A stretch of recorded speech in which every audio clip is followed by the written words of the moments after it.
India, a country of 1 billion people and a country of millions of aspirations. A country who is soon going to complete 75 years of its independence.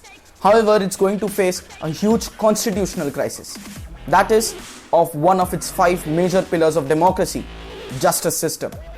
There has been a recent rise in vigilante cop justice in our country, which begs us to ask the question, is the Indian criminal justice system failing for which it is created? Is it incapable of delivering verdicts and judgments that can put behind bars the people who have actually done wrong to this society? Welcome to Opinion Matters. This is the 21st Talks and I am Krutat Patnaik. Let's discuss this.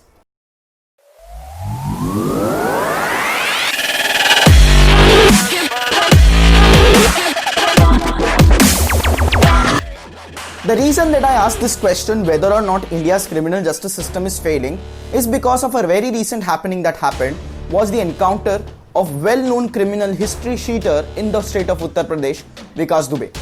Now, a lot of clouded opinions are around this entire encounter altogether. For those of you who don't know, Vikas Dubey first was supposed to be raided by the Uttar Pradesh police and captured due to his alleged links in various crimes linked to political parties like Samajwadi Party and Bahujan Samajwadi Party in the state of Uttar Pradesh.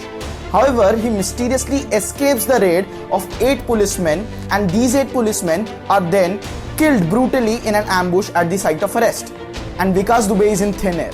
Few days later, he is found in Ujjain in the neighboring state of Madhya Pradesh, and from there he is handed over to the Uttar Pradesh police, and on their way taking back in a convoy from the state of Madhya Pradesh to Uttar Pradesh, apparently the car in which Vikas Dubey was travelling overturned due to multiple reasons. Maybe it was water on the streets, maybe there was a cattle crossing the road. But the official story goes like he tried to escape by snatching one of the pistols from the hands of the police officers, and in defense multiple shots were fired on Vikas Dubey and he died on the spot. Now, even if you as an individual or a teenager or anybody from any age group listens to this story, this seems like a failed plot coming out of a failed Bollywood movie, doesn't it? But that is the reality in the democracy that we live in today, which begs us to ask the question, why was he encountered when he was well captured by the police officers and on his way to be submitted to judiciary? Was there a doubt that he will not be convicted by the courts? Or were the police trying to cover up some political parties and their links to this fellow? That if this fellow opens his mouth, then a lot of people in high-ranking positions will not be able to breathe. Well, only Vikas Dubey could give answers to all these questions, and we'll never know answers to these questions. But this is not just one case of Vikas Dubey which begs me to ask this question, friends. There have been a lot of cases like this happening, specifically in the state of Uttar Pradesh, where high-ranking police officers have been found staging fake encounters in order to get expedited promotions in their jobs. And which asks the very bitter question that is this an ethical practice in a democracy, where law of the land should be of paramount importance, and the police officers who are entitled and who have taken the oath of this constitution in order to protect and uphold the law are themselves brazenly not following the law of the land and the due process of judiciary. Again, this is a very important juncture where we need to take a step back and look into this at a very, very critical point of view. Again, look at the conviction rates in India. The conviction rates in India from 2016 have been around 46.8% by these police officers. What does this number of 46.8 tells us? That tells us that 53.2%, that is more than 0.5% of people who are caught by the police and taken to courts walk free after a free and fair trial. What does this tells us about our police force? There are 2 possibilities. Possibility number 1, that the police is not capable of catching the right convicts for these cases, because of which they are proven not guilty by the court and they walk scot-free from the courts. Or point number 2, and that is that the police is incapable of mounting strong cases on basis of hard evidence and facts, because of which these criminals are finding loopholes in our judiciary system and they are walking scot-free out of the system. If the former case is true, that is that the police is catching innocent citizens, then it's a very, very troublesome problem for the middle class people, for the normal people, for the mango man, the common man of this country. Because many of the times the common man is harassed by people in high positions. However, when it comes to taking severe actions against people in power, all our systems fail. The law does not just become blind towards them, but dumb and deaf at the same time. But if it is you or me, then the case would be very different. We will face strong intimidation. We will also face a lot of fear of the law. But why is this law only fearful for some and taken for granted for others, is a question I want to ask to you today. And with all due respect to all the honest and hardworking police officers in the police force, I know how much hard work they and their families go through in order to make the society safe for us. But it also does not waive the immense amount of force and support and the faith that the people have in them, which is not unconditional at every point of time. In fact, it is their entire job to make this society safe, no matter how hard or high-ranking the person or the criminal or the convict is. And well, when we are failing in that, some police officers take it in their own hands to deliver justice in such cases. And I do not blame the police officers on their own. Somewhere or the other, the entire judicial system in our country is certainly rotting. Whatever are the leftovers by the British post-independence is what we are making our work through ever since then. And this is a very important statistics that I'll share with you. In India, we have 19.47, we have 19.46 judges per 10 lakh population. That is 19 judges for 10 lakh or 1 million people in our country. On the contrary, I'll give you another contrast figure on the screen. USA, which has a population of around 50 million people, has around 107 judges per 10 lakh people, that is 1 million. So if you look in context, India is a country which is 3 times the population of USA and it has 5 times the less judges per million. Whereas USA, who is 3 times the less size of the Indian population. Indian population is expected to be around 150 million, whereas US is just 50 million.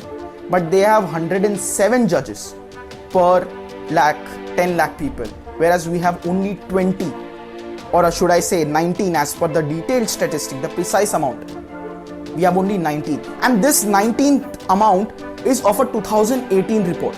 And the 2020 statistics don't even look nice.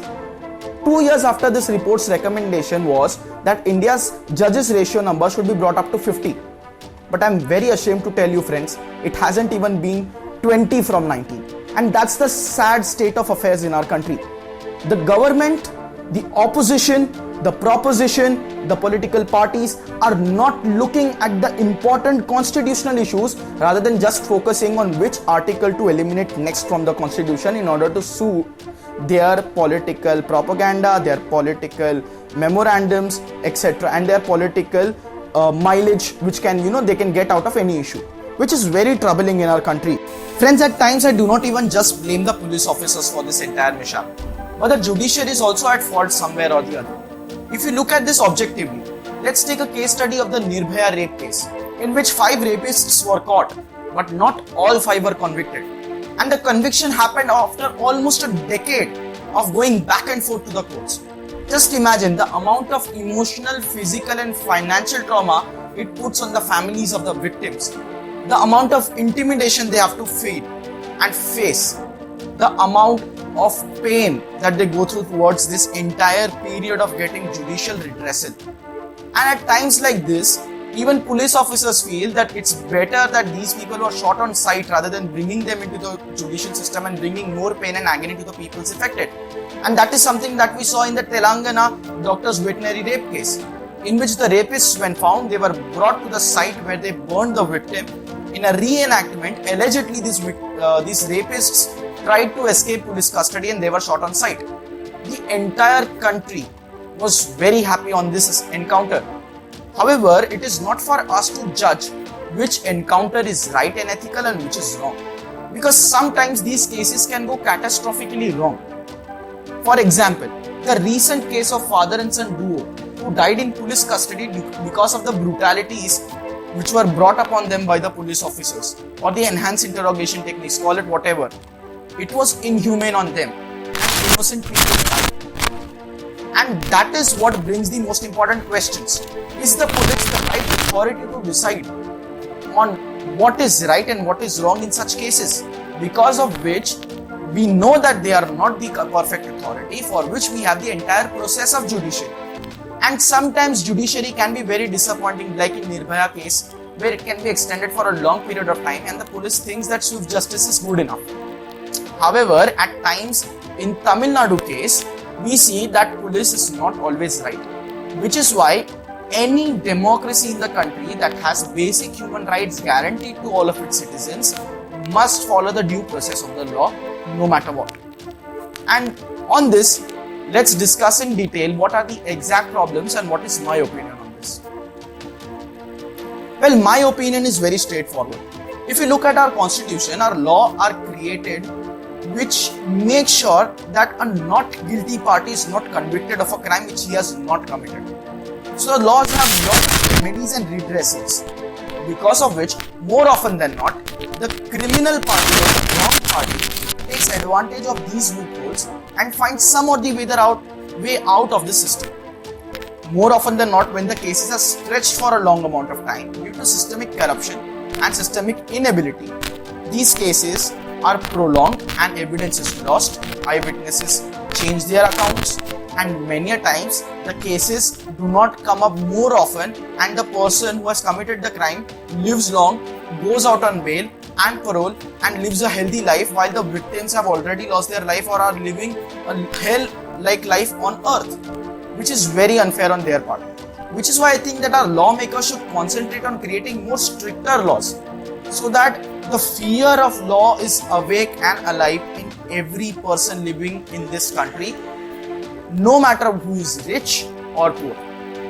Point number 2, I think we should start working on the modernizing our judiciary and the judicial process. I think it is very important that if we want to clear out these cases and give fast judicial free and fair trials and judicial redressals, I think the amount of judges should go up, the amount of court houses should go up, and the government should look forward at how they can improve these judicial practices so that the cases are expedited and free and fair and swift justice is provided to everybody, despite of justice being blind but not being dumb and deaf to the plights of people who are crying out there for it.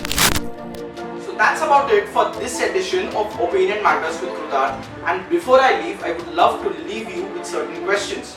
And that would be, isn't it the right of every citizen to get swift and proactive justice?